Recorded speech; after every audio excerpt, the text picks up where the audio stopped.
have her on board. Hi, Roberta. Don't call me Roberta. When you see me this session. I'm just kidding. What I do want to say is my oldest son has had reactive airways since he was little. I have reactive airways, and my other children have had it too. And he's an athlete, and it's very sad to see the effect that now it has on him. Now that he's willing to embrace athletics in his high school life, it's actually really, really sad. And so I have seen what it does over the long term now, and it has hit me probably never like before. You know, it's one thing when they're little, you think they'll outgrow it, and then when you see what it has done, it's just really done to them, and it's probably permanent, then that's really sad. And, you know, we're going to doctors and facing difficulties breathing every day, and that's getting to be really sad. So I just want to say, it's a new phase of my life.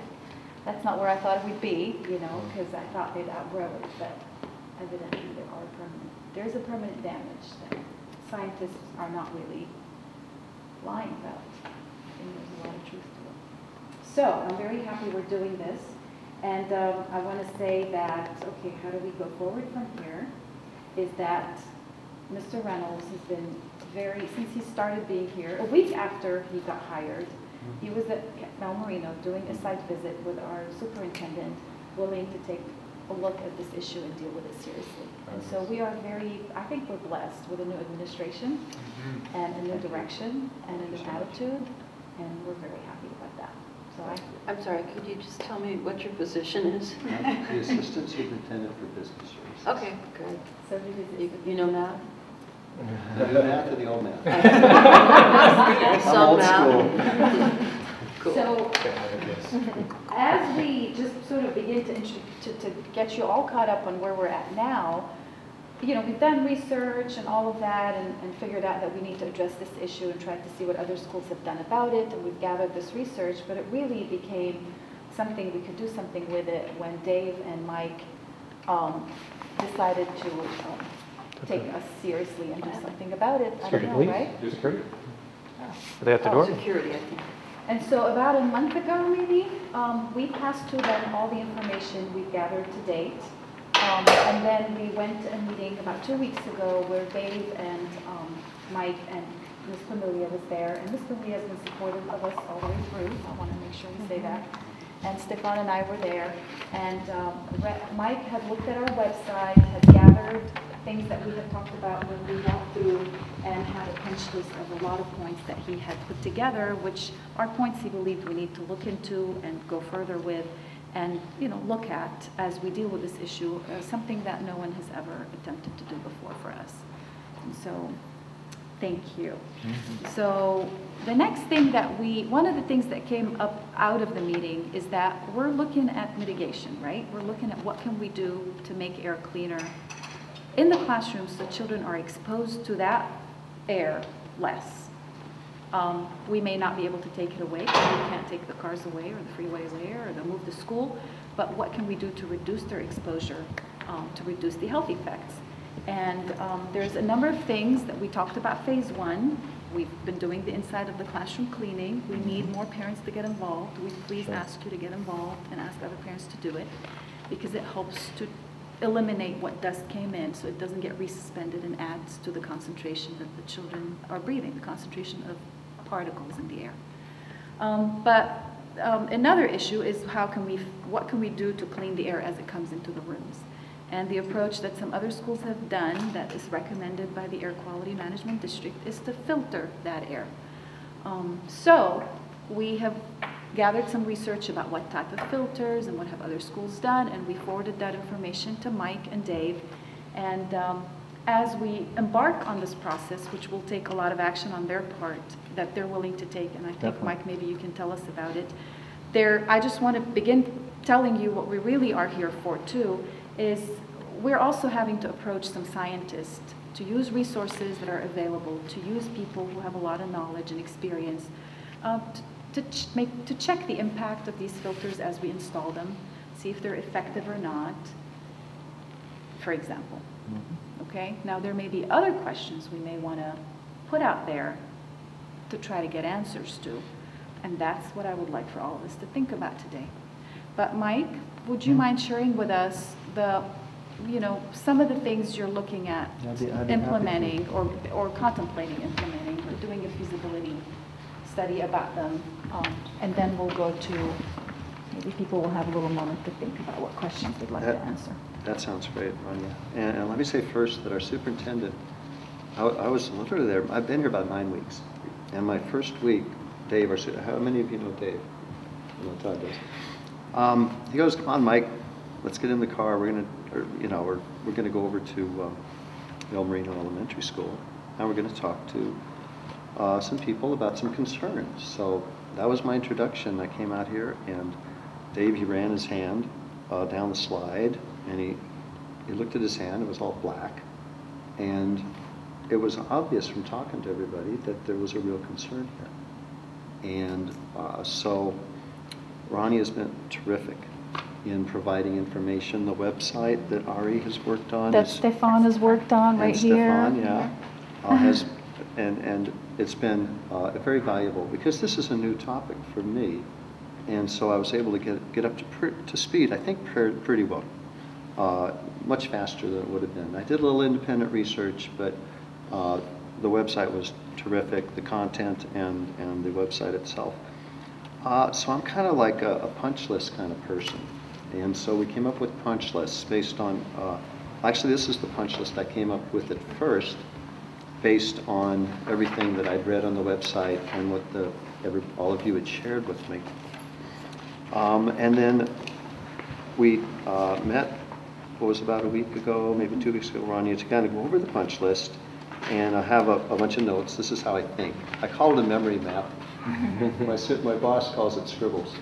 So, but it works for me. So some of these have some associated scribbles. No, doodling.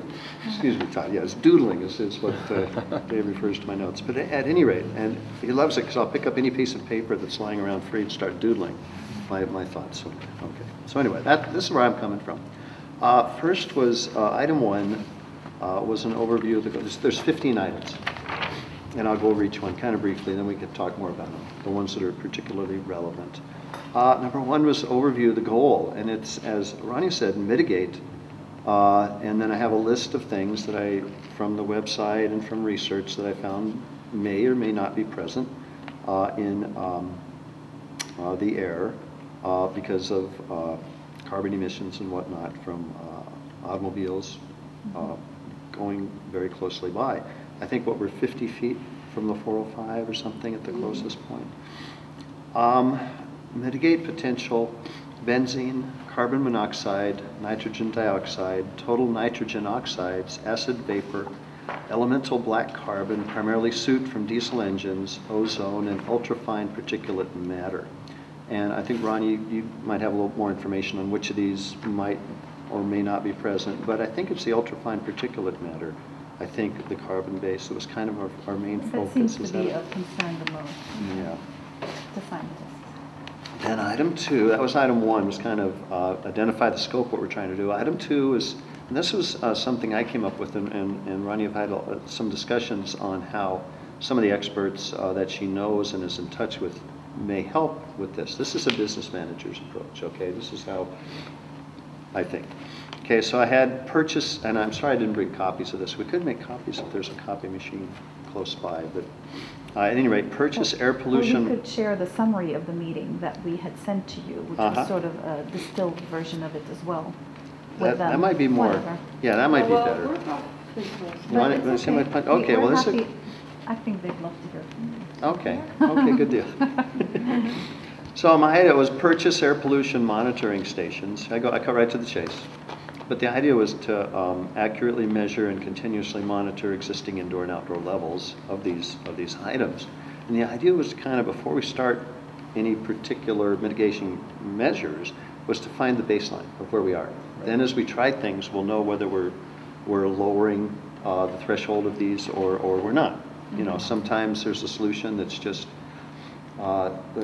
we might not think will be that efficacious, but when we try it, it's amazing, you know, and it really has an impact. And then there's other things that might cost a ton of money, but if we try one, maybe it doesn't lower it that much. Okay, so we want to make sure that that the best solution. So that was something. And Ronnie and I have had a couple of discussions on how to go about this.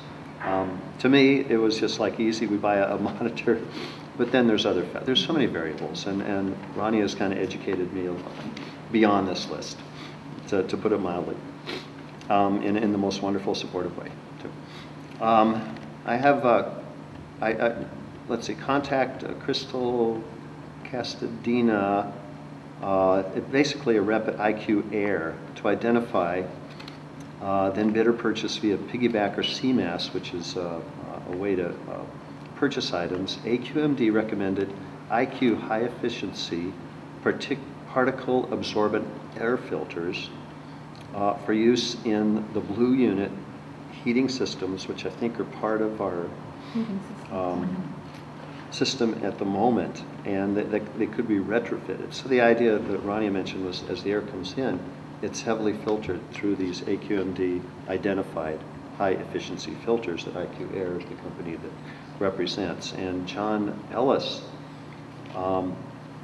is the IQ Air person, the primary contact that I'm aware of. So he is going to meet me here next Friday. And let's see. So Excuse me, Mike, can Yes. I just make a little clarification? Absolutely. John Oh, Ellis please. has worked with AQMD on installing IQ Air filters in certain Okay. schools, but he's not an IQ Air filter vendor. Okay. But Correct, Crystal, right? right? Crystal is the person at IQ Air who has worked with the school districts. Okay. Or who took over. There was another person who actually worked directly with the school districts when they did the installation, and then Crystal just took over her position. Okay. But she would be the IQ Air contact, Crystal. Oh, okay, John good. Ellis he has an air conditioning company, so he has installed air conditioning in schools that didn't have it and would put in the benefit from it, filters, right? and would worked benefit, with the right, filters, too. exactly. And Okay. he has health effects in mind in his installations, because he's worked with AQMD. So he kind of has the same concerns we have. Yeah. Which is why we thought, why AQMD sent us to him, and why we thought he'd be a good person to ask, to start with anyway. But if you wanted dollar figures as to the cost of IQ Air filters, then Crystal would Right. be the contact. Okay, In good. terms of money, vendor, and what's the cost of a filter. Yeah, I'll add to my doodling. Call Crystal. Okay. Okay, and then item 4 was establish procedures for ongoing cleanup of sediments in all classroom surfaces, desks, chairs, countertops, bookshelves, and computer stations. And that's something I think the parents, that you guys are facilitating at the moment, and but we need to do something from the district perspective as well to help in that regard. Item 5 was purchase commercial EPA-approved HEPA vacuums for all janitors. So, and we're talking to Tracy about that. She's kind of surveying the janitors, the custodians, to see what might work best. Particularly, we think the rugs need to be better vacuumed to make sure, once again, we're talking about that ultrafine particulate matter, and trying to get vacuums that'll get that out of the rugs. And into the vacuums, And as into the- opposed to yeah. back into the room. Exactly. Right. Yeah. That's Yeah, very good point. important. Yeah. We don't just want to get it out of the rug. They're currently washed once a year, those rugs. The rugs that are in the classrooms that you can lift, I don't know how often the ones on the floor that are installed, but once a year, and the kids play soccer every day and come in with cleats and, dirt. Well, and if you're in a room with aftercare, they sometimes bring in 4 extra rugs, which really have no purpose. That's So interesting. luckily this year I only have 1 extra rug that has no purpose, but last year I had several. So it's not helping the situation. No, So maybe we need to start also thinking about interacting with the Office of Child Development Yeah. and bringing them into our group. And I Because we think haven't yeah. really reached out to them before, And I frankly. think that's a great idea, especially because there are children who spend, the morning and then the afternoon in the rooms that are actually closest to the freeway. Some are the bungalows that have a completely different air conditioning system, completely, you know, floor-to-floor carpet. And again, I don't know that there's any maintenance in regards to, you know, vacuuming regularly with the type of vacuum, dusting and things like that. But the smaller children, the kindergarten children, are actually the ones that are the closest in the morning cares. Okay, very good. So maybe Office of Child Development We can Inclusion, ask, maybe yeah. Audrey, I'm sure Mhm. she'd be very open, and so maybe we should start involving them. Particularly as we move into action and changes, then they should be part of the That would be good. conversation. That'd be very good. We're looking at item 6 was purchase doormats for each classroom. And then Tracy is going to, I believe she's working on identifying, she had some pretty good ideas about which doormats might be the And the best. reason we had said that is because, There was found some research through the, you know, the carpet industry. They've done some research and they found that 80% of the dust that comes into a room can stay On in the a shoes, carpet, of that the is, shoes, right? on the shoes. It stays in the carpet. So it can make a drastic reduction in the amount of dust that comes into the room from the feet. And then for the doormats, item 7 was purchase pressure washers and industrial wet vac vacuums for the doormats, because we're going to be grinding the dirt, the particulate matter into the doormats, and we want to make sure that we have something that's going to be able to extract it. so a cleaning schedule or a maintenance program for the Exactly. mats. Yeah, exactly. Something so that we know that the mats are, when the kids walk on the mats, that the mats are capable of accepting more matter, Right, and then to that's get the true. matter once again off the mat, but into the HEPA filters and that. We also, just one thing, a couple things to consider is that when you put the mats down on slick floors, they tend to shift. Okay. So just want to see what kind of backing the mat has to minimize the shifting. And if they shift too far forward, they go into the door frame Uh-huh. so that you can't close the door properly. Also, I don't know if these mats are meant to be inside the room or outside the room, We but originally talked about 2 different ones. One said inside the room and then one said outside so the room. the ones that are outside, some of the hallways are not covered, so it actually rains there. Yeah, so- and the getting the water out of those and the ones indoor is kind of what we're talking about, the wet vac vacuum, because that's a good point. Okay. You have to have some ability to extract the water and the associated particulate matter. Then item 8 was contract to approve extra duty staff for monthly supplemental cleanup of all playground equipment and lunch tables, something that's ongoing, so that when the kids are on them, they're not coming in contact with, you know, the soot. Item 9, this is an interesting one I'm going to be talking to John about. Tracy, how you doing? Good, good. Expand the existing cabinetry to make room for an air conditioning system that would attach to the existing heating systems. Now, we have some heating systems in the rooms, but we really don't have anything in the way of air conditioning. And if we did have air conditioning, we'd need some kind of high-efficiency filters so that as the air is brought in from outside, it's clean. And then those filters would need to be changed on a frequent basis. So I'm going to be talking to John about that next week. We're also looking at the portable classrooms. They do have the large AC units on the side, and I'm going to ask John if there's some way that we could filter the air that's coming into those. We're also talking about the possibility of window-type air conditioners put in each classroom. Once again, I'm going to talk to John, see if there's some that have the high efficiency filtering. Because that's a solution that we could implement where you could keep your doors closed, even on the sunny days, which at the moment we don't have a lot of those, but still in the course of the year we do. And the problem, as you know, is if we do the carpets and if we do the mats and all, if we're opening the doors because there's no ventilation or cool air, then it makes it that much less So efficient to do the other things. Do window filters exist for these type of windows that tilt out like that? I've never seen that. The I've windows. never seen, They would remove The- that type of window. so they'd have to make it a sliding window. They Yeah. actually, what they do is they actually remove the pane of glass altogether, so that's a fixed Okay. thing now. They build a frame to support it, but Could it's- you somewhere note, though, that I think it's really important to get the kind that would have low noise. Yeah, that's a good point. This is a real, Yeah. this to me is a really big factor. I mean, we definitely want the filtration and the clean air, but when you're up in front of a group of kids speaking all day, you know, when you increase that noise level, it really puts an added strain on everybody.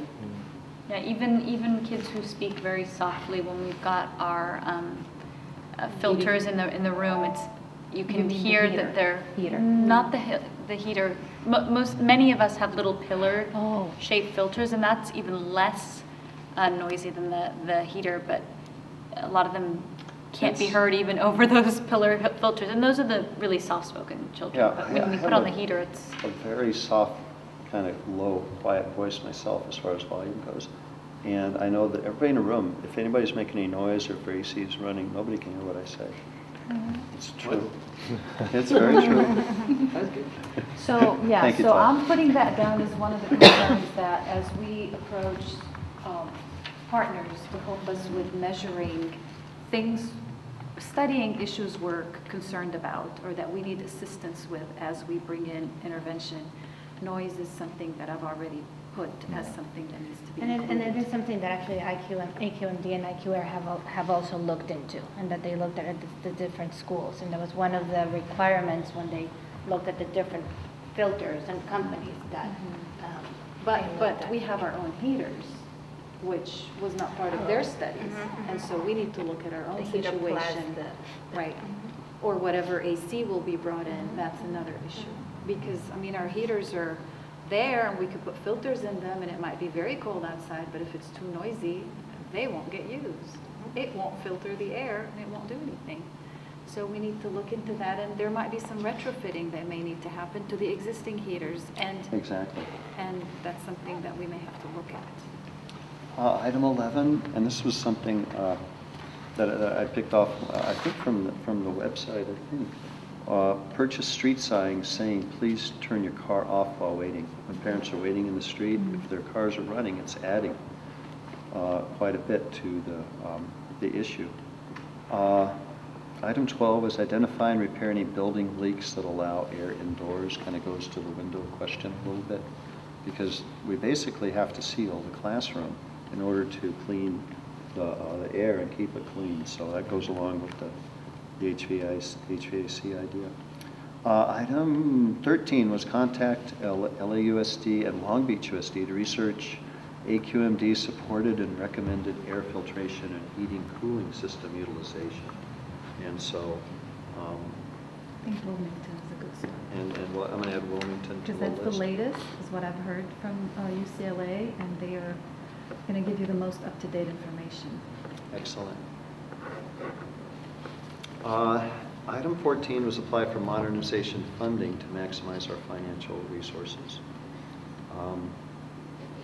Item 15 was to visit with Sandro, the custodian, and find out how the internet, well, this has no relation to air quality, but this is something that was on our list. When we were out here, the internet was terrible, and the food service was writing things on lists. Right. So we heard it, I think the board meeting the other day, wasn't it, Tracy? The admin council, maybe. admin council, yeah, no, the admin council. I gave a score. Maybe you can move that up to number 1. It's an easier one to take. Move it up to number 1, because otherwise you won't be able to contact any of those I think places. it's fixed. I think Tracy was saying admin council was, yes. Correct. We've been switched over to a fiber optics system that has significantly increased our bandwidth. And so not only is it faster, but it's so far Don't say reliable. anything. I mean, Don't say it rained. It rained last night, and we were all up today. I didn't Oh, that's know a of any first. issue. That is a first. It That is is for a years. first in about That's 6 a years. first. That is a first. So I very, very excitedly went on this morning to see if it went on, and it did. No problem. Who's the 5G internet before? It was a Verizon sub. Kind of weird. This neighborhood here has some different areas where there's just old T1 line and above ground, and it was really just having every issue from just old cable just getting wet to squirrels eating through the cables. I heard every excuse known to man, and I was expecting the dog ate it at some point, but they did tell me the squirrel had eaten through it one time. So it's just very old cable in this particular area. I know this has come up before in some of our presentations, but when they did expand the freeway, they cut down every tree that was on this hill behind us. And I know that there was some discussion as to whether there was any value in having those really nice tall trees over there. But those hills are now denuded and there isn't any blockage. So I think that's still worthy of checking to see if some sort of, sound barrier, pollution barrier could be made with the natural element like trees. And you have some feedback on that. Yeah, I mean, part of me wants to really listen to all the input, and I do have some comments, but I think what you guys have to say is very important, and I just so take it in. I'm more interested in that right now because however, I do want to say that the studies seem to show a lot of the studies that were done on the effect of vegetation on bringing down air pollution from freeways were done on the East Coast, where the vegetation is more lush and dense, and even their effects don't seem to be consistent. It depends on which part of the bush you're on, how far you are, how thick it is. So there's a lot of interest in science, actually, and research in doing it. Tossing it out there. But also saying that might be of interest to scientists, to put trees and see what it does. Because you see, as you approach, or as I have been, because I have approached some scientists already at UCLA, and this week I meet with USC, you kind of want to, they have, our agenda has to match theirs in order for us to be able to partner. So any ideas, some of them they'll pick up on and say, yes, we're interested in that. How about we put some trees for you? But then we want to study what effects it has. And as long as it falls within something we're interested in, then we'll say, okay. So it's a give and take, and I'm trying to pursue that. So there's no proof that it works very well, but also there's some evidence that shows it does. But it's not the magic bullet or the magic solution either. However, and it does help with other raising things. the sound wall. Okay, so these are very interesting questions. The Air Resources Board is still looking at the effect of sound wall on air pollution. They haven't figured it all out, which in many ways makes our school very interesting to them. It's also raised, which is interesting too. Right, so they're actually, that sort of things I'm picking up on because that's sort of the carrots I present to them and say, did you know we have a sound wall? And we don't really know what sound walls do. Would you be interested in finding out? In the meantime, we also want to know this and that and that. So I'm trying to, everything you bring up is important, and that's why we're here today. So, so the trees issue is important, and I will add it. So tree people did plant trees in the past, right? Would they be willing to partner with us again? Tree people? I thought that they did. You mean Tree People? It's a group called Tree People? Yeah. Oh, okay. They plant trees. Oh, okay. I was under the impression that they planted trees before, close to the freeway, right? Several years ago. And I don't know if those are the trees that are taken down. Maybe you know I more want about that. big trees. Well, They already have to plant the trees, but I actually don't know. you mean, I thought that they had. I think they've already, but it's just a matter of time. I'd have to go check it out myself. I don't want to Okay, I didn't mean to be get on us totally tape off, here, but but I just thought some they'd ideas. already planted the tree. I just wasn't sure if those were some of the trees that had been taken down with the freeway So being would they, expanded. so would they be willing to come and replace I them? mean, I know that in general, their trees are smaller, but eventually they will grow. I mean, and full-grown trees are thousands and thousands and thousands of dollars. It's a huge investment. Even a tree in a 24-inch box is not going to do very much, and that's I think that's the issue. is a that they're lot of small. money. They're young plants right now. It's the density that seems to be the factor, and the size of the leaves. The smaller the size and the more dense, the bigger the surface area of a leaf and its ability to have particles stick on it. I have a question. So if the trees aren't the silver bullet, are which of the 15 items, or are there silver bullets in that list that Well, you that's just read? that's the big question. Usually with issues like this, there's not one bullet. There's many things that can help. Are there top 3 priorities for this group? I think filtration is one. It's a big one. And then we're looking at, are there other options? So I think that takes us to maybe the next step, which is, let me share with you some of the questions that, we're trying to approach partners in the community. The Air Quality Management District is a partner, has been with us, and is willing to continue to be with us. Everyone's resources are limited, so we're pulling at little resources but trying to maximize, and to do that we need to partner with different institutions. Academic institutions such as UCLA and USC are interested in this topic because there are science questions that they have interest in. But they also may help us find some funding that may help with some of the things we can do. And so it matters, like Dave, our superintendent, said they want to know what the baseline in our school is in terms of what is the quality of the air. And that's one question, for example, to put out there for the scientists. I do want to say that when it comes to air pollution off of the freeway, it's going to change from hour to hour and day to day depending on weather conditions. And so we have to make sure that I know that whenever they're going to want to measure whether the filters are working or not, whether it's in a sample of classrooms, one room that's filtered or many, they're going to want to compare apples to apples, and they're going to want to do it on the same day inside and outside the classroom. So I'm not sure what the value will be of getting a baseline measurement because it's comparable to nothing later on another day. So that's something to keep in mind as we ask the questions. But my job is to take the questions to them and see whose scientific agenda does it fit in, because they're going to be the ones writing the grants and pulling the money together and bringing the resources and the equipment and the measurements and so on. And so I'm not pretending to answer them and to know the answers, but I do want to put that out there.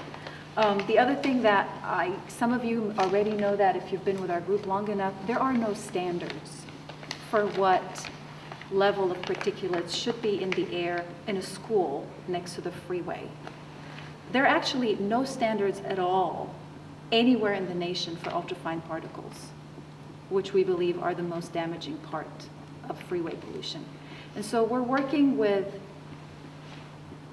so what are we looking for?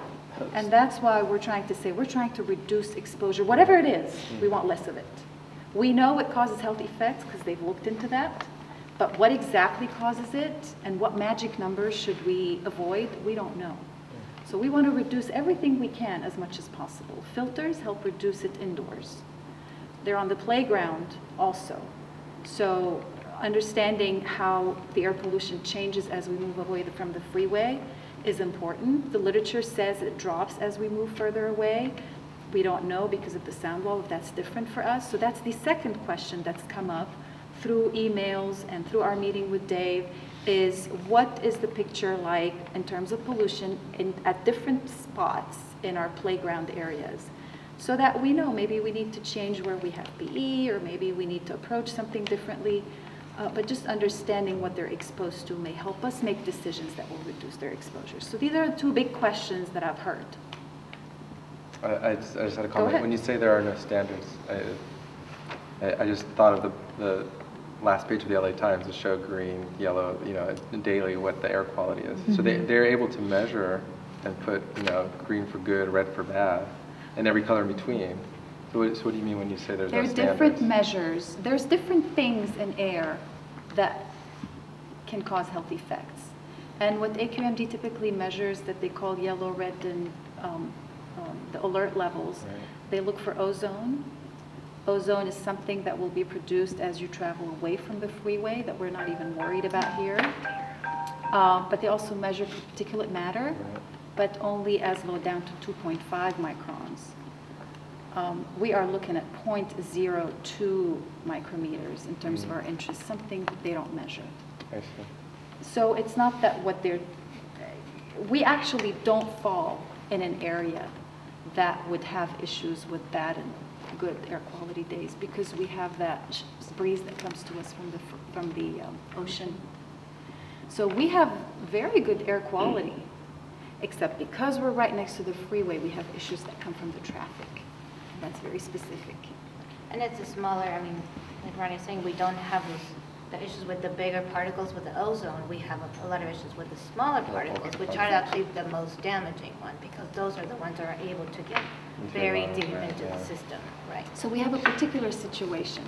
And in many cases, that's an advantage when I present our case to the scientists, because it makes us very special in that reason, which makes it interesting to them. And so that helps me be able to say, look what we've got, wouldn't you be interested?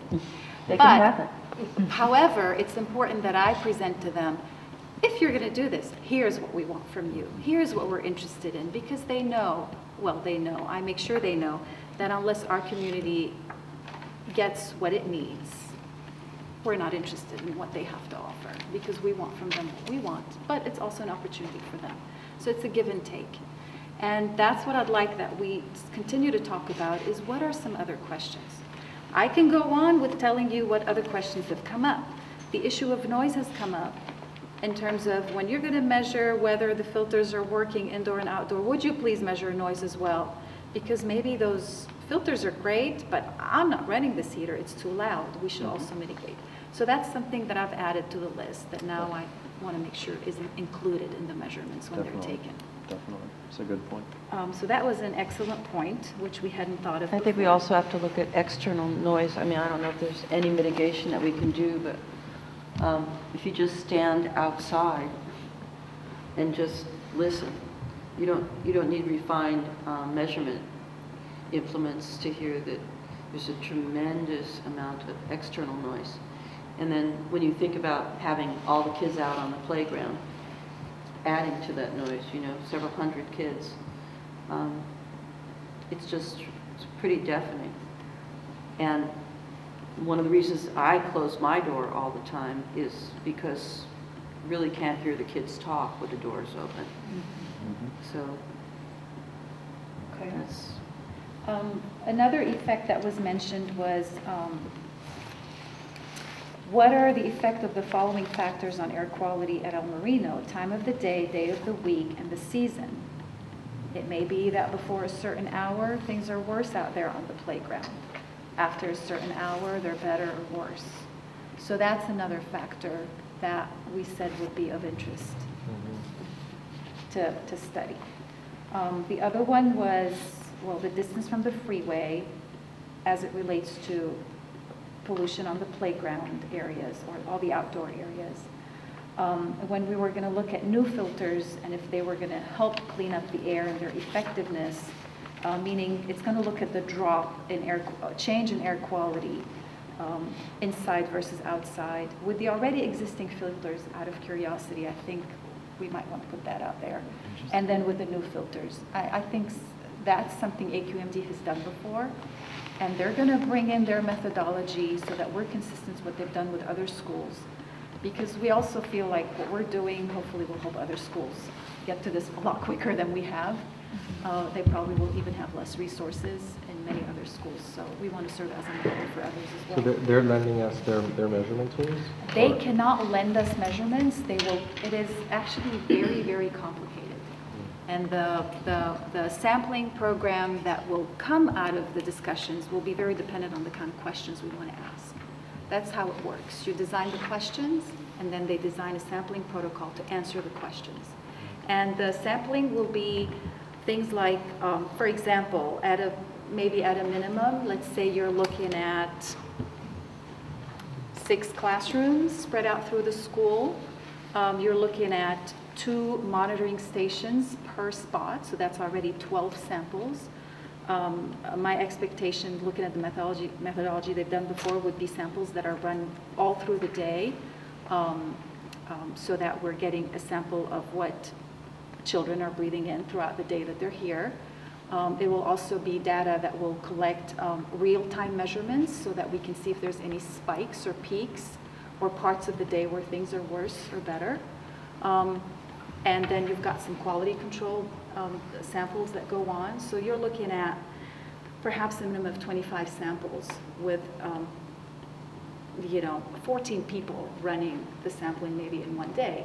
So that doesn't mean they do it all. My hope is that they help us learn from what they're doing and that we get involved in the sampling and whatever we can do, because I think science is wonderful, and wouldn't it be great that we all get involved with it too?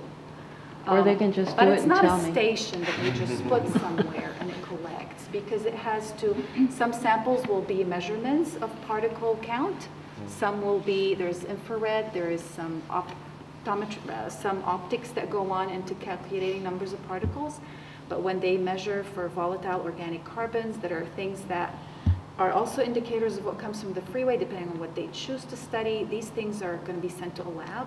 They cost thousands of dollars to be analyzed. So it's a number of measurements, because again, we don't know which one thing is the one we're looking at. So they have to gather a couple that model what's really coming from the freeway. That's based on things I've read. If they're measuring VOCs, then they have to be measuring classrooms that are cleaned with the same types of materials as well. Maybe There are a lot that's of the other classrooms issue. that are cleaned with Lysol versus, other classrooms that are cleaned with, baking soda, vinegar, or lemon juice. So I think it would be in our best interest to get everybody on board, at least for the sample classrooms, and say, Okay. what are you using? So you use at least the same things for the next month or so before the sample is taken and during the sample, so that that doesn't affect the outcome of the experiment. And even just having Lysol in the classroom, off-gassing would affect it. So. What I recall is, I know VOC is an option. I don't know if they'll look into it, but I think at a minimum they'll look at black carbon, nitrogen dioxide, because that's a result of that purely comes from car exhaust. So it kind of really links it to traffic. Carbon, otherwise called soot, which is that black thing that you see when you wipe. I think at a minimum these two. Now what else we'll have to see. Was there, in the original survey that we did get the results from, I remember that there was one window behind one of the rooms where they found, was it lead? A little bit of lead. Lead. So I mean, that's already been found. That was one of the. But lead is not going to come from cars, because we don't have lead in gasoline. So that's maybe another thing that the district could look at, and that's actually very cheap. If there was I a just study think that that the we should, district could maybe not afford that I doing on their trusted own, that first survey is, completely, but to do I some mean, lead sampling. that we did have some measurements from there. But that doesn't represent. One- It had one- lead, yeah, and there were recommendations placed on it, but when I had shared that with Rania, I mean, it was very interesting, because until then I hadn't even thought about the fact that it's all unleaded. We have unleaded gasoline, so we don't get lead from the air, we get lead from paint that's old on the buildings. Who's using lead? That's somehow, maybe the paint is not maintained, and we have some older Okay. that's coming through to the surface. I don't And know, that's a I just hazard for remember That would be sure, the but it's concern. another years topic. ago. That's right. That would be the Yeah, concern. that would be a different. It's an important one, but it's a different one. One thing that I did want to ask, and maybe you already know the answer, is do we have any other rooms in our district that are air conditioned? There's all the computer labs. Some of the computer labs are air conditioned. So, I mean, I think that given what we have, there's a way to measure, for example, what noise levels those produce. And we're not starting from square one. I thought rooms in La Bayona on the second floor, some of those. I also thought Well, I mean, but that, if we're going to measure, we could measure our computer lab right here. Yeah. Because those are with window air conditioners right there.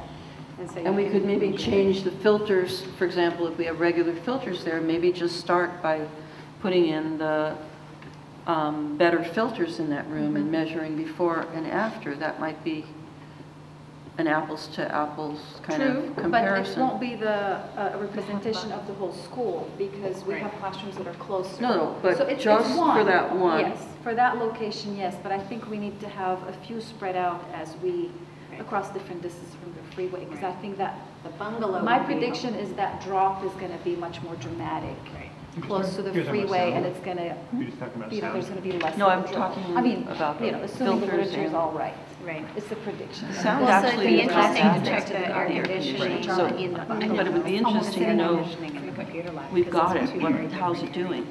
You know? So Mike, I think what we're, the suggestions are, we have already some classrooms that have units that could And be through- run all day long. In the other school That districts, are close in the to the other freeway and far schools. from the freeway, and they could be good starting points. Good starting points for the And filters. I believe, Okay. if I'm not mistaken, that the science lab up in El Rincon, I think, is one of the air-conditioned places, maybe?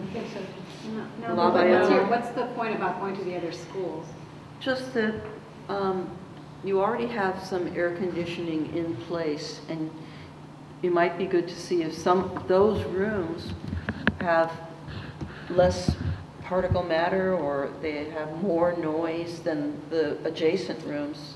If you're looking school district-wide, Oh, district-wide. I you know, see. to see is the air filtration there helping? Oh. And if you put in better We have that filters. here, we can just do that here. Unless you want to Yeah. go district-wide and if you wanted to think. Well, about- here we don't, we have just one. We have one three. room. Three? Okay. We have the bungalows, which are right next to the freeway, Yeah. and then we have the computer lab, which is as far, is almost as far from the freeway as we've got, except for the fifth grade wing. Yeah. So it's quite close to that outer edge, maybe and that's so the beginning I'm site. wondering if it's Good within word. the 500 feet. It's right on the line. It's right on the line, right? And Mike, I'm wondering if on your action list. I'd be interested. If you could get an estimate for what would it cost us, and could we very soon purchase filters for, I mean, if John says we could put filters in these rooms, could we put filters in the bungalows and the computer lab and do some testing just on these two? Yeah. And it might already give us an idea as That's to a good- whether these yeah. things work. That's a very good idea. But you would want to do the baseline before you install it. No, You we want to do can it at the same time.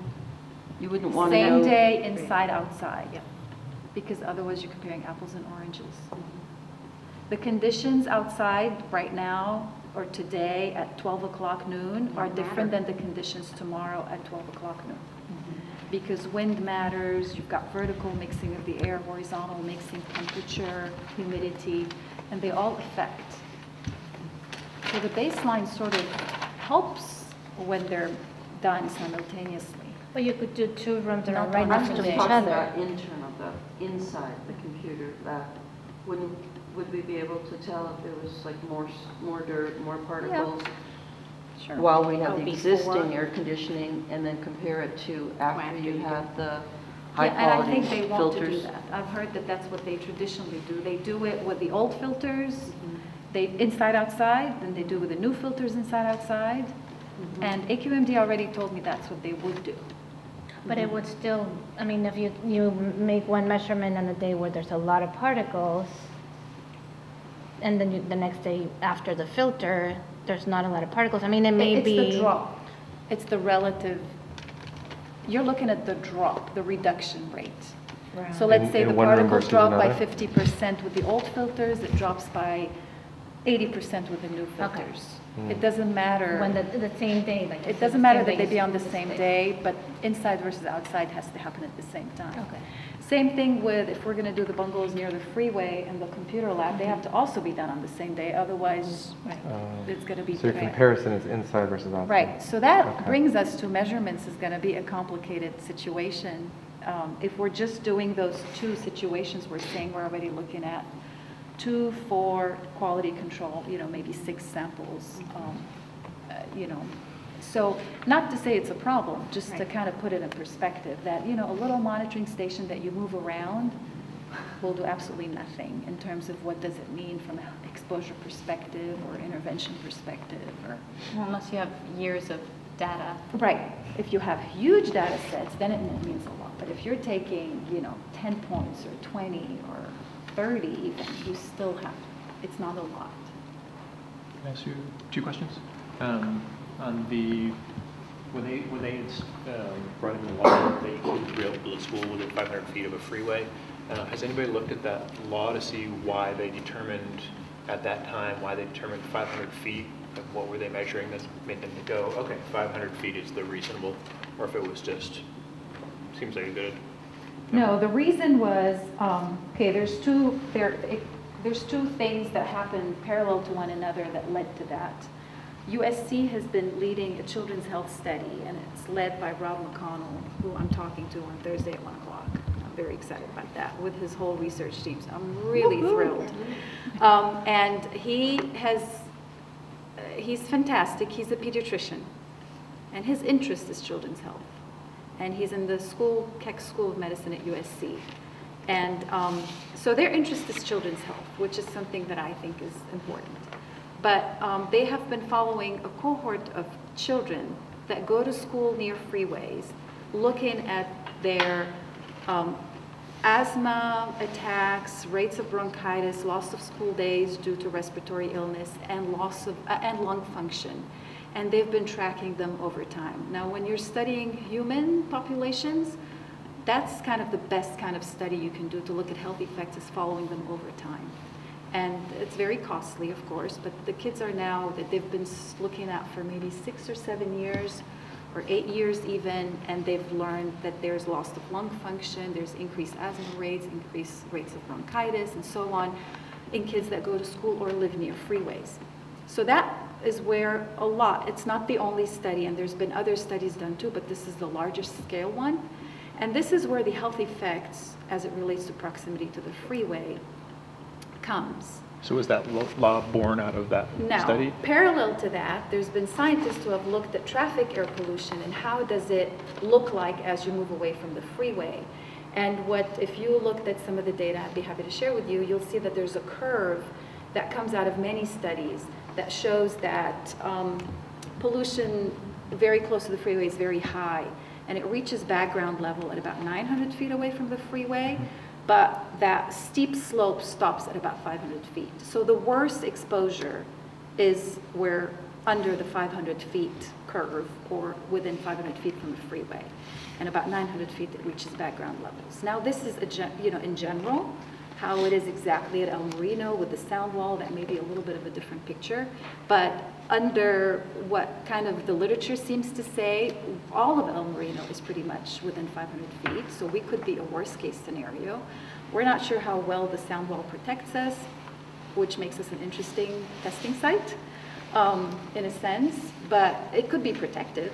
I mean, it could be that, it doesn't really we're protected because of the sound wall. But that's how the law came. There was enough evidence to show living or going to school near freeways. Now, the USC study is certainly not the only one. I'm just saying it because I'm excited about meeting those guys. But there's other studies too that have shown the same thing in different parts of the world, in San Francisco, in Australia, in New Zealand, in London, and other places. And same with that curve. It's been done in many different areas. And usually when science finds the same things in different parts of the world under different conditions, it kind of becomes knowledge known. But we don't have a number that says, if children are exposed to that much stuff coming out of the freeway, their risk of developing, of reducing lung function by 50% is, can't do that. There's studies There's that tell not you that. It's not a known factor. I don't think It's not there. Because They haven't no one figured has it out. actually put a monitor on a child, studied exactly what they're exposed to, and followed them over time to see the effect. That's very difficult to do. And with environmental studies, that's often the case. Cigarette smoking was fantastic. We actually were able to study how many cigarettes they smoked and what ended up being the rates of lung cancer. But that's because it's easy to measure, and it's, stuff like that. We can't even figure out what marijuana does to people. I mean, because I it's don't not want easy to, measure. I don't want to be terribly negative, but if that's what the studies are showing, then isn't it logical to question whether it's worth investing so much in mitigating the problem at El Marino if the results are going to show that we have to move at least 500 feet away from the freeway. Well, I mean, if we could, move away, I suppose that might be better. If we I'm found just out saying it's that pretty bad. But the you're looking at filtration, investing a lot of money in a school that is under the freeway within this terrible zone. But it turns out that a lot of schools are really near the freeway, and we're not the only one. So that's going to be a policy issue if we get to that. And the other is filtration does help, so why should we wait? Well, I think the issue You know, is that the kids Kids were... are inside for 6 hours Well, a day that's or the something. point, Ronnie. If the kids are inside in a protected environment for 6 hours of their day, and the only time they're outside is when they're at recess or walking to and Right. from classes, then that would be the only time they'd have the 500-foot maximum problem. The rest of the time they'd be in a... And we could improve that by Students- locating them in a better place if It's we had possible. enough information about it. too. Students in aftercare are here in general well over those 2 hours. Yeah. Some of them are here for morning care and then for aftercare, so. Does that involve primarily outdoor activity? Not only Necessary. out there. When it's cold, they're inside. Uh-huh. And some of them choose indoor activities, and there's an aftercare supervisor. they But also do homework inside. yeah, exactly. They do, most of them do on average 20 to 40 minutes of homework, and then, Well, that's good. but They get all their homework done. if they could be That's good. encouraged, at least if we find that there's less particulate matter further over, if they could be encouraged to play on the other side of the field, that could be good. Or in the morning before the... Yeah, in the Right. morning and Yeah. There might be some optimum hours for the And we outdoor do have activity. a park that we're very close to. I mean, if it turns out that it would be beneficial for us to access that park more often, then, But it seems to me like every which way we turn, there seems to be a need for proof. And I think that's what got us to, we need to Yeah. get some science going and we need some measurements. Oh, definitely we need to Because cover everyone that. seems to want that proof. I To think some in- point, they want proof, Yeah, right? intuitively... Whichever way we turn, that seems to come down to that. I think it's reasonable to be able to answer some questions, I think, if we could get some information. And And then from, we can make decisions and interventions that are based on evidence. and from a, Makes just a from a lot of business standpoint, doing the cost benefit analysis on it by measuring, there's a lot of things that we can do that are very economical that you guys are already doing in terms of the cleaning and whatnot. The really sophisticated, what is it, MOU 16 microfine particles that they make that have stages of filters that need to go into a major HVAC system. They're super expensive.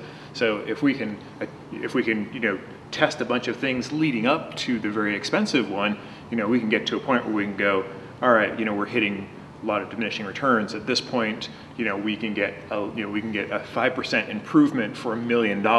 So let's stay on this side of that. But by measuring it at the different stages, we can actually figure out how good we need to be. AT&T has done a lot of that already, so we are an advantage that there's quite a bit of, science there. and I know this is an old bug in my bonnet. I just want to voice it one more time that, when they expanded the freeway, they expanded towards our school, right? In that plan of expansion, there was no note that there was a school present. If you go back to the plans, it shows El Marino Park. It does not show El Marino School. But we're past the In the statute of environmental impact limitations too. report that we shared with you and gave you a And copy to of, me, right? to me, And that's that. Oh, yeah. I'm not a lawyer, but to me, that sounds like they were negligent, that it never should have been expanded towards a school, and that there should have been a note that there was a school indeed here, because they brought us into that 500 Yeah, we didn't feet move the zone. school. We didn't to move the freeway. school. I mean, we were in a bad place before, but it got much closer to us. Yeah. So I don't think that they should be off the hook, Caltrans or whoever built this freeway. The lack of acknowledgement of having a school there, to me, is a huge mistake. It really was costly to us. Well, it very obviously was not a mistake. Somebody, It's convenient. yeah, somebody knew what they were doing. The question is whether you can prosecute. But I mean, I was able to, just with a little investigation, see those original maps and that we're not there.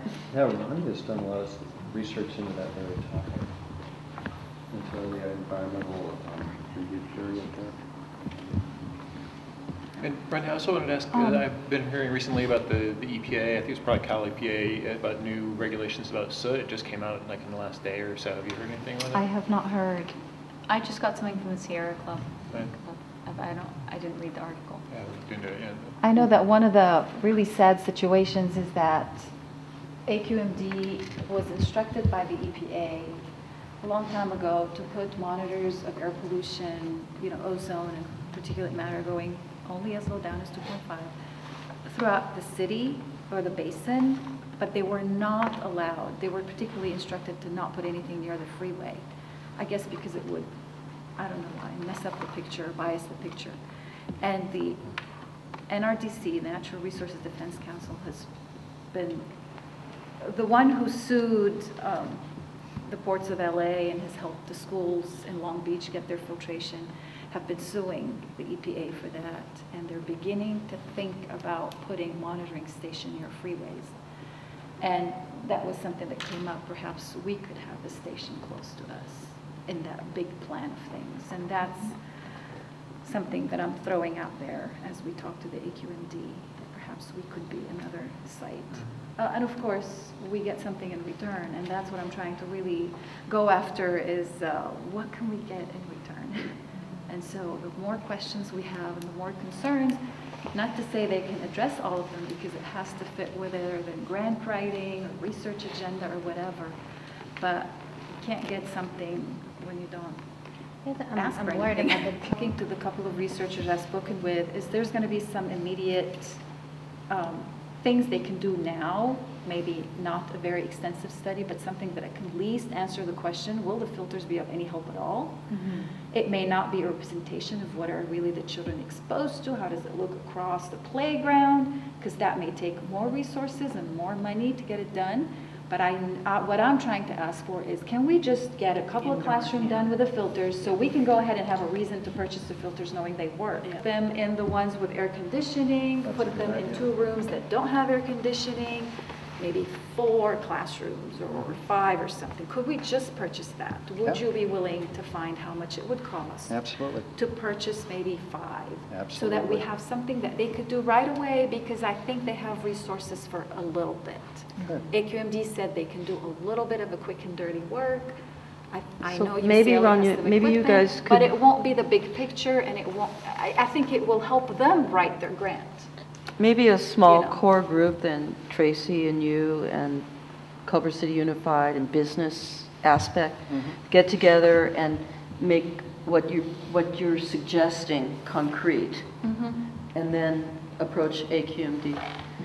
Not just coming from you, though. You have to have.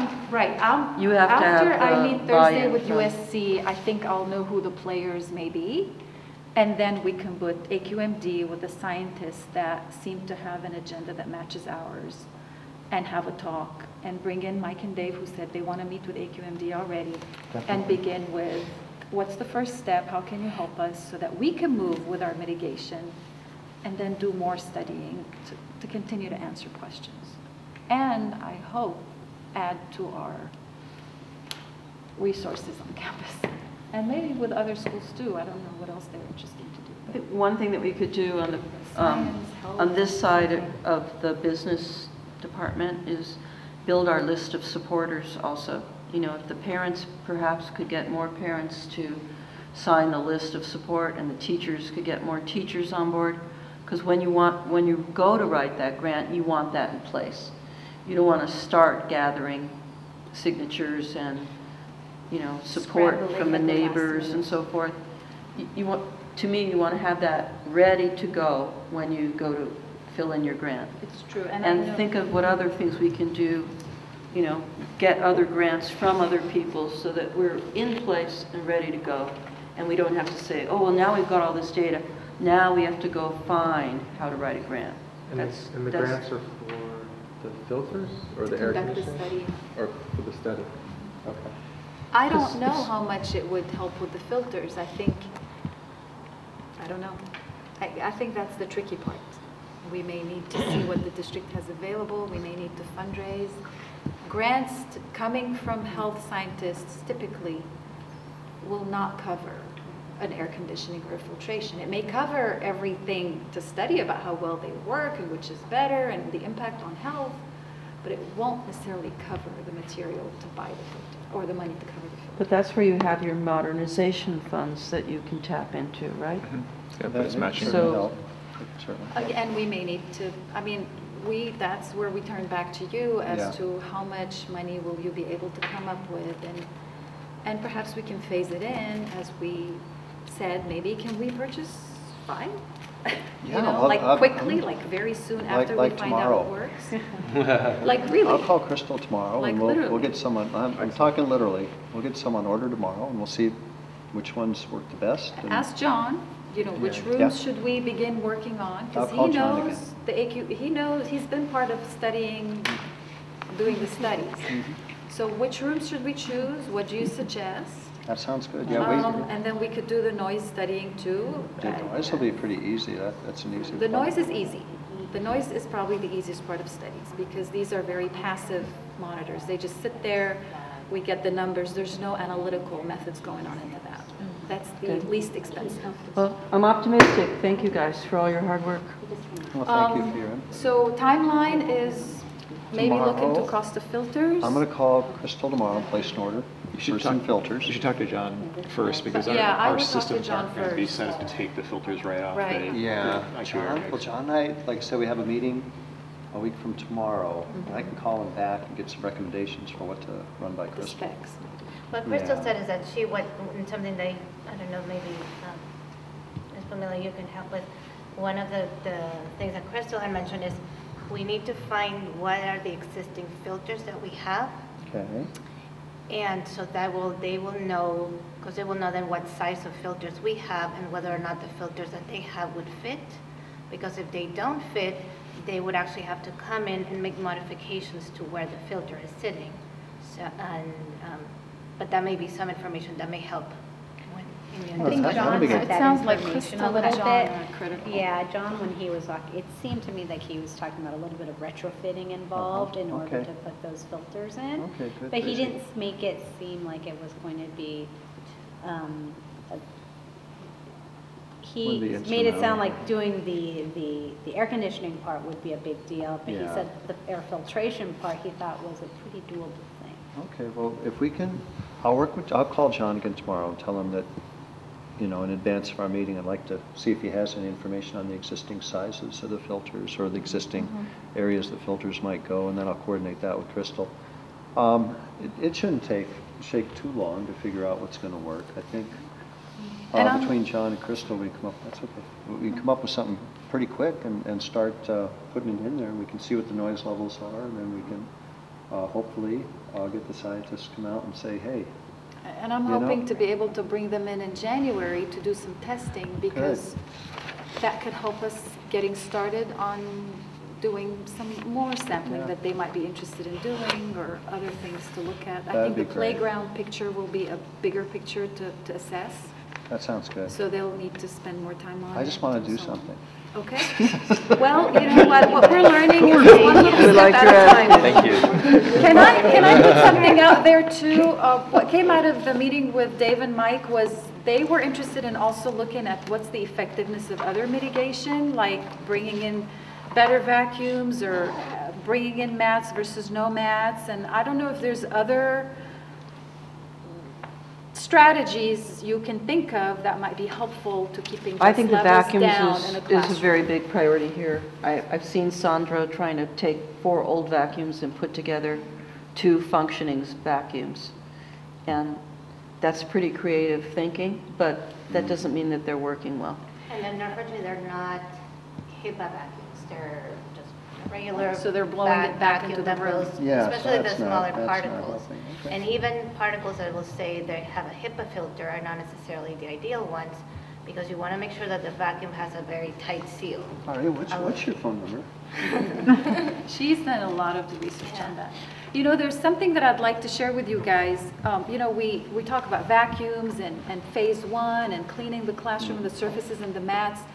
That will remain important no matter how many filters and air conditioning heaters we have. Because there's two pathways by which outdoor air is coming inside the classrooms. One is through the vent that will hopefully be pushed, you know, through a filter, but the other is when they walk in. And when they walk in and they track it in, or when it comes in through their feet and it gets resuspended because we don't vacuum well enough or clean well enough, no matter how many filters we have up there, that doesn't get cleaned up.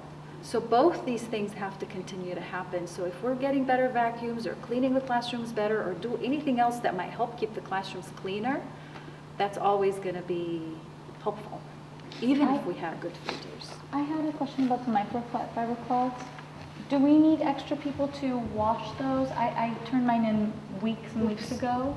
And Really?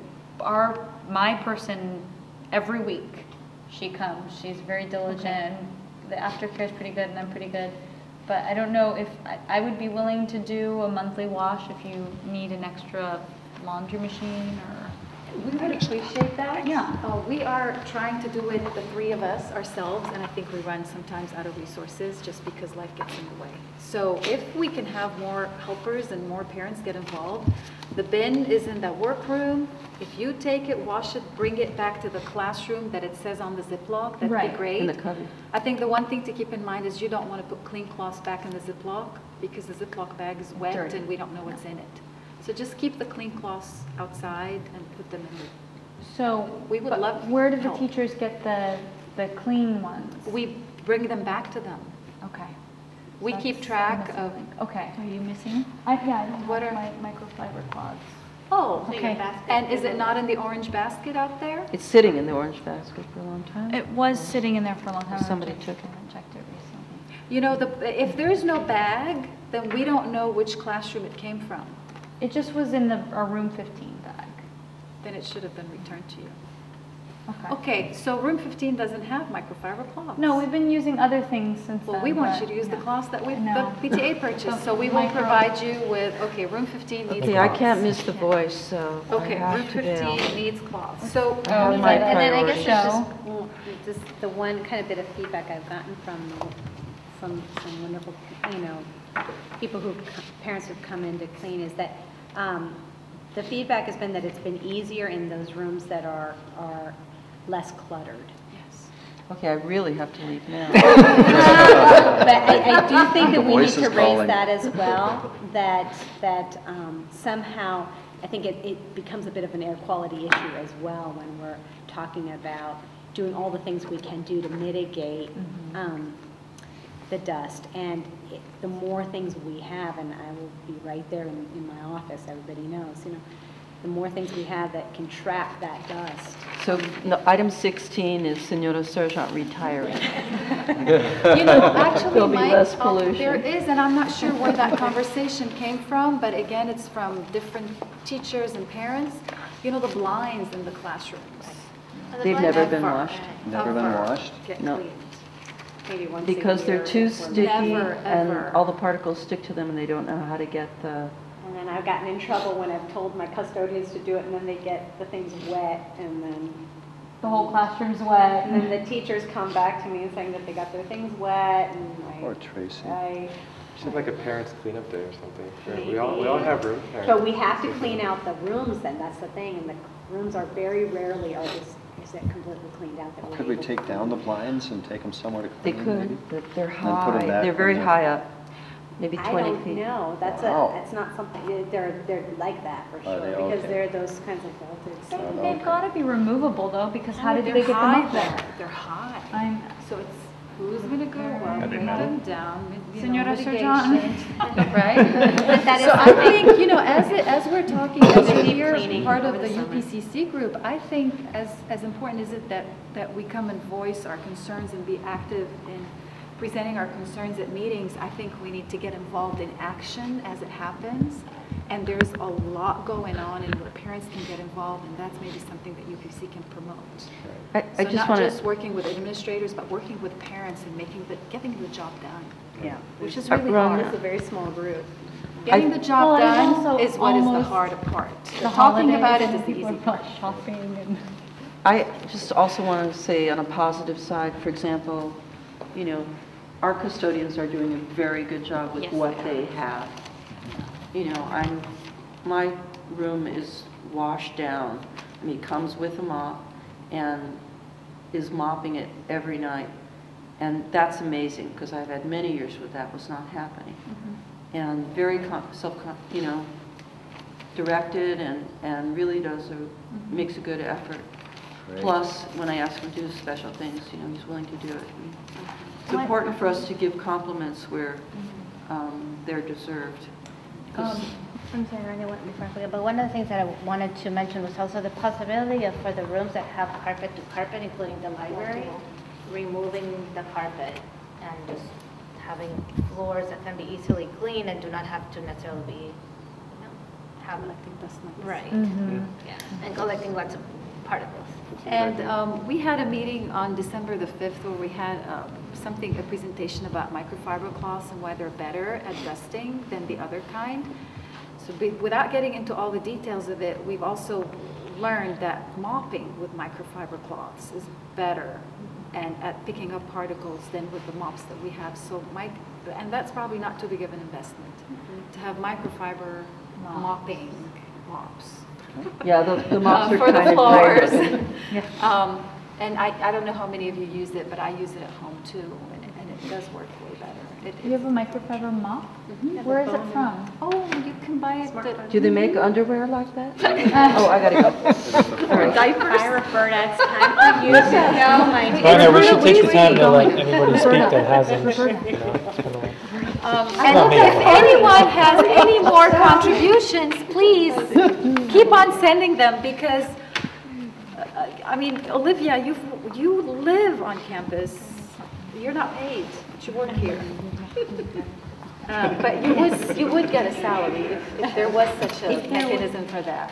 And so any input you have, because you work with parents, you work with teachers, you work with students, you have a child of your own, and we would appreciate your input if you had something to add. You do a million things on campus, but. Well, just in terms of the fact that, this was ground roots, but a wee number of months ago. And, to see that it's come this far and that we have, such support from the district and from our principal and parents. Sorry, I always get. Can I say something, Well, yeah, I just want to say how wonderful it is you guys have Rania to spearhead. Well, I want to say that thank you for all the compliments everyone keeps to point to me, but I would have never been able to do this without Ari and Stefan and Tracy and Olivia and Todd and really. So I appreciate pointing fingers at me and thank you very much, but I can't get all the credit because I couldn't have done it all. I have a question for you relative to the nonprofit status. I think there was a conversation during the last meeting about if folks wanted to earmark money specifically for this purpose, for cleaning, is there a way to do that? And you can explain, you can better speak to that. Well, there's two ways to do it. The board could accept a donation with a restricted purpose. Yeah, And say make we're it donating. to El Marino Language School, it can go into our donation account, and it's just basically, we kind of keep a separate accounting of how much is in there to be able to use. So if it's earmarked on the check as specifically for the initiative for clean air, it would get marked out as such separately. If I'm understanding, as long as it's board approved. Any donation that's given to the district for a specific purpose has to be included in what they call the restricted funds, general fund. This is very helpful because it has come up a lot before as to what if we want to donate, we want to give you money, where would it go? And we've struggled figuring out how to make this work. Yeah, we were trying to figure out through the helpful. PTA, but it was difficult through the PTA. And so I had said we can go through the donation and we'll just kind of keep a general, these donations, they go to El Marino Language School. And if it's, this is kind of what we would do. We would just be like, okay, we would get these target field trip grants, for example, that were going directly to El Marino Language School, but they were to go to field trips, and we knew that there was $500. So we would take $500 from the donation account and apply it toward a field trip. Yeah. And we could do the same kind of a thing. And is it okay that it carries from year to next? Well, the Because for donation the air does carry. conditioning may take a few years to, you know, to get some Oh, I see. modernization Yeah, money, yeah. to add to it fundraising No, money. we would have to set up an account in our general Yeah, I ledger think so. to account for that income and offsetting expense. The offsetting Right. expense would have to match the purpose of the Not if donation. we went through the foundation, though. We could That's also true. earmark our funds through the foundation. Many of us are monthly givers, That's and we right, could say, that's I it. want a portion of this to go to the cleaning of El Marino, or however you want to That's word it. exactly For right. example, if, Foundation? Yes. Oh, that's a good Which idea. foundation? When I had This is Culver City approached, Education Foundation. when I had approached the Education Foundation before, Yeah, they want to- they kind of turned it down, saying that they have the issue of equity across Well, schools but as they their want to go concern. through Of all what, 5 honey? schools. They want something that would And we have benefit to all the be doing this schools at all equally. times. They wouldn't Okay. want to pick up a topic that would be only relevant to one school. Right. Okay. And so initially they were very excited about the idea, but as soon as, I forget the lady's name, took it to the board, would that be Leslie the Adler. right, the executive board? Yeah, but I think this is a the unique Culver City Ed. situation, No, because you're to the the pilot. board. School board? No. No, to the board Education foundation. Ed Found Board, Oh, they the- turned it down and said that's weren't something they were interested in. So the foundation board. Yeah, but Nancy raises a good point that it could be a district-wide effort. I mean, Okay, it could then be, that's you know, You're it could just be something. beginning. So we look at Absolutely. that. And I want to point out that it could be that as they get funding to do the study, given that our school is not necessarily a minority serving school, Right, we may have to team up with another school, right. even just as a comparison site, so Right. that they can ask for funding to address Right. air quality in both schools. Maybe it'll be La Bayona and El Marino or something. That's good. I'm not sure what grant they're going to choose to apply to, but that may be an issue that we Right. may have to accept having to deal with. Yeah. Okay. Thank you so much. I really want to Thank thank, you. that Mike has sat with us now, you know. How long have Many you been on the times. job? I think it's my 9th week. You've been I've with us lost a 3 little times count. already. But I just want to give the credit to our superintendent, Dave. He's the one he's very excited. He's very, very much involved in what's safe and good for kids. That's great. Yeah. You guys are great. Thank you, Todd. So, Mike, can we ask you that you begin to do some feasibility studies for filters? And Sure. if you have John here, you might as well do the air conditioning feasibility study, because it's all part of the same thing. Now, we could, you know, it'll come in different phases, but at least we know what we're looking into, because Ballpark figure kind of? yeah, because, you know, people ask for, would you want donations? How much money do you want to raise? Should we launch some fundraising? As soon as we start finding out that filters are helpful, I'm already thinking it's time to think about air conditioning, you know? Yeah. I mean, We it have so takes many time. classes that put in for a rinky-dink little, you know, Yeah, classroom. yeah. Really, I think, you know, if I could jump So ahead. just do a study at least to know how much it would cost. I think and then that's we good. can come For up air with the conditioning, funds. yeah. Definitely. That would be very helpful, so that we're not talking in the abstract. No, it's pointless talking abstract. We need some hard numbers Yeah. to work with And here. You're you're the absolutely right right. person to do that. So I'm the we number have guy. you now. Okay. Are we at a point though, like with our efforts to have some connection to, isn't there like a project director or something within the district Or the or project something? Because manager. this is really big and we can look at it on so many levels. And, think, you know, yeah, we're doing what we yeah. can, wrapping our heads around it and doing all these meetings and everything. But is there somebody that can kind of, now that it's kind of synthesizing to set these dates and deadlines and make these collaborations? Or are we going about it the right way and it's all, Or should we start this is how it works, or do we soon? need somebody, there's a new project manager, right, or somebody? Right, the construction. Okay, yeah, we do have a construction management firm that if we were to get to the point where we're going to do some major construction efforts to fund, then they'd be good people to be involved. They're a very good firm. They usually get involved once you already know what you're going to do there, right? Pretty much, pretty much, yeah. It's more, we're going to do this project, and so they're going to make it happen kind of thing, or oversee it. They help us with anything that comes along. They're really good. But I think you're going about the right way. I think, you know, Mike Corrigan's been involved because he has to deal with the ongoing maintenance issues. And I think we're at the point where we can try some things, some concrete things, and Ronnie, if you can work with the scientists to help us understand if what we're doing is the best, then the best things, then, I think it's time to try some things and find out what products work and which really make a difference. I know Dave mentioned that with the vacuums and the mats, it would be nice to see if they work or not. But part of me says, there's questions that are really big that are worth investing time and effort in, and there's others that seem to just make sense. Yeah, there's an intuitive and we kind of have to side. decide, what am I going to ask these people to do? And I'm going to put it out there. I don't know if they'll be interested in finding out whether vacuums are helpful or not. But are we willing to intervene with something like providing better vacuums to our janitors? Because it just makes a lot of sense. Well, I'm going to order some vacuums tomorrow. I got to do something, guys. That's all I know. So let's start with vacuums and mats, and then we can go on with the bigger I think stuff. there's already some vacuums in the works. Is there? Okay. Mike had told me about. I'll check with Mark. I think Mike's already ordered some. Good. To be honest with you, because he was asking me about if I was really attached to my current vacuums. And Mike is I said, another resource. Don't take them away. And so Mike's terrific. This Yeah, he's district is so already lucky. ordered Yeah, the, yeah, I think No. they're HEPA filtered, as far as I know. He had asked me about, just the stuff, and they needed to update and upgrade and kind of get on that, so I thought it was a- Because from what I've heard is even if we have the best filters around, we still need to have whatever's tracked on the shoes Oh, yeah. taken care of. Yeah, and regardless. we did, I compiled the list, Sandra and I walked the campus and got the number of mats, the indoor mats, and basically we're looking at 6-foot mats at each of the entrances that the students come into, and, that's. Okay. Are those microfiber? They're not, they're kind of indoor, they're vinyl backed, with a little bit of like tread, a little bit of a pattern to it so that it tracks the dirt as the students kind of walk on it, like maybe 5 steps onto it.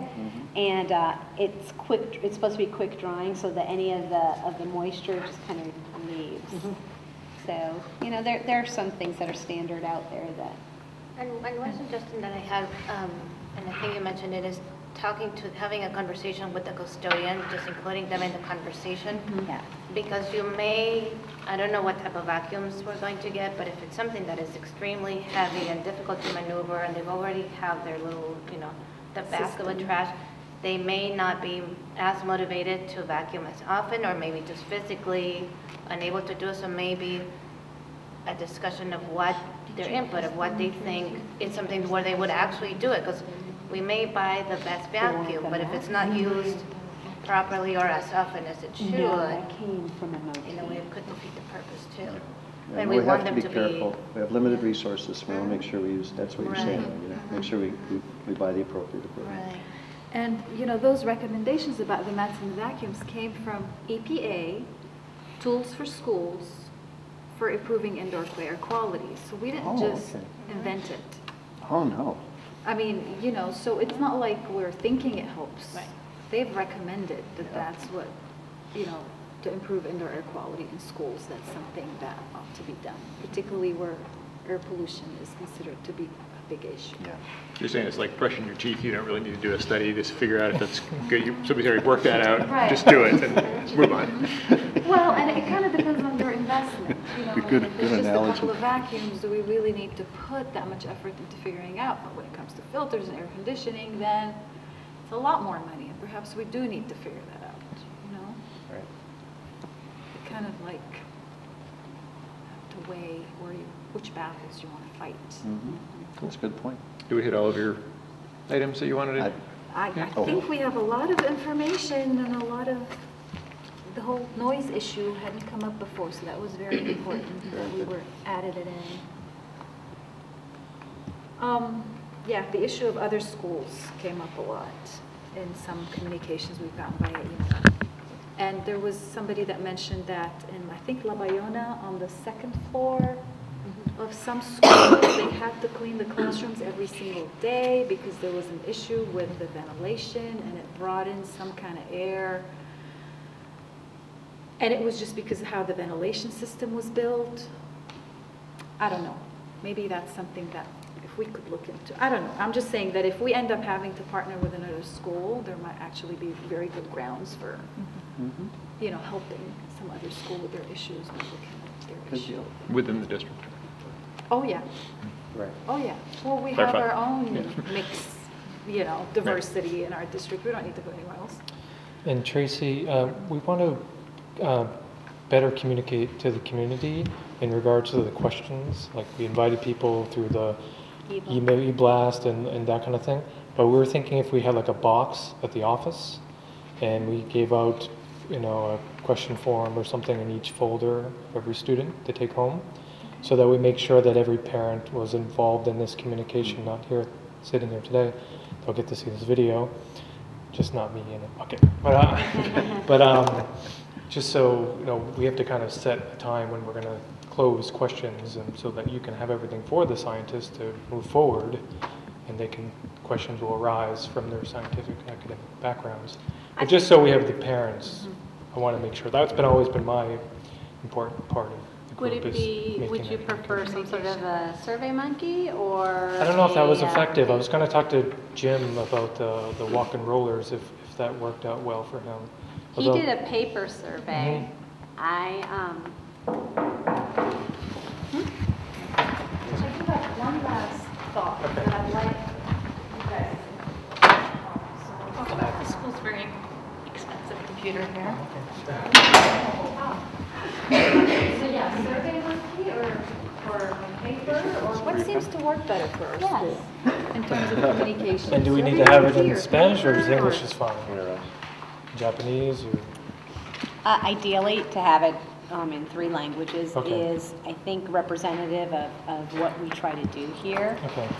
You know, Do we the have- letter I sent home today was in English because it was a quick turnaround, so Okay. many times I end up sending things only in English. But I think that if we had a little bit of lead time, if we could do it in the 3 languages, I think that that's the ideal way to go. I think you'll get better response from the lower grades. Going to use the electronic tools. To your point, the paper route will hit a lot of the population that isn't fast to learner or doesn't have time or just chooses not to go that route. Good point. I have a very broad question, and I asked it of Leslie Gardner, the head of PTA Council, the other day to get her PTA opinion about it, but I want to ask all of you guys too. The one thing that's beginning to come up is, or as I'm looking at funding, and as they're looking at funding, is I'm looking for a partnership with academic institution, and regulatory will come in because they're interested in the air issue. And I'm hoping the partnership is not just for our air quality issue right now, but a longer term one, because we used to have that. Remember Mark Moldwin, Tracy, with UCLA Department of Atmospheric Sciences? And I think, I don't know exactly what the district is doing, but I think there was some. It was a bring the grant. through the National Science Foundation. Yes, and so that sunsetted it was the final year last year. So that was our partnership, was through a grant that UCLA had. To bring sciences into the district. Correct. Right? Okay, so I am thinking of, can we build a partnership like this again? Either UCLA or USC, whichever it's going to be, or both. And so the 2 things that come to my mind is, are we more interested in bringing in, you know, STEM, science, technology, engineering, math, which is like the big buzzword now in education, bringing that onto our campuses more, if I could bring that as part of this project? Or are we more interested in having them support us through our health and wellness issues in the district? They're kind of 2 different kind of funding mechanisms. One is more NIH, one is more NSF. And again, I'm just putting it out there right now because I am looking at all options. And just to add to that, we're actually part of a national professional development grant through LMU that's bringing urban ecology into the Culver City's all grades 4 through 8. And that's a 5-year grant, and so. And that's because of STEM? It's not because of STEM. It's actually dealing with literacy and language and Common Core standards, and it's using the urban ecology as the platform. Correct, the platform for improving the literacy of our long-term English learners, And so it's coming from that, Okay, not we're looking science at, technology. it's not, well, it's using that as the platform again, but it's looking at literacy of our language learners. So there's, what I wanted to say is that there's always that lens as well. It's not just through STEM or it's not just through health and wellness, but you can always look. Hola Mariano, ¿cómo está? At literacy. Ahorita, ok, vamos a acabar. Ok, muchas gracias. Ok, gracias. You know, it would be something where, you know, we could always look at those kinds of avenues too for bringing in science as well. And I know I sound very ambitious. It's just that I prefer to be that way. You know, I mean, I'm no promises or anything, but. And I know that we're really trying to do a lot of things with wellness with the Alliance for Healthier Generation. Are you part of that? So we're going for bronze level status. That's going to, we're basically already there. So it's just a matter of writing the application. And that's a big initiative. If you Google Alliance for a Healthy Generation, that's a big thing. So I think there are a lot of resources that would be up and coming in that one. That would be health and wellness. That's Bill Clinton's organization, right? Yes. And then STEM's everywhere. I mean, we want STEM. We would like STEM. Yeah, but again, we have to, you know, it seems like through the Federal Register at least, you know, a lot of those have been coming through I3 kinds of grants and innovation, and I can't remember what the three things stand for. What I know these people are going to go for, because that's the kind of research they're after, because they have environmental health and health effects in mind. Well, it's they going to won't be be going NIH or through. NSF money. Right. Well, then is it really education based? Is it Well, going to be NSF curriculum? will be, NSF would be, but NIH would be health and wellness. That's me. Because it's National Institutes.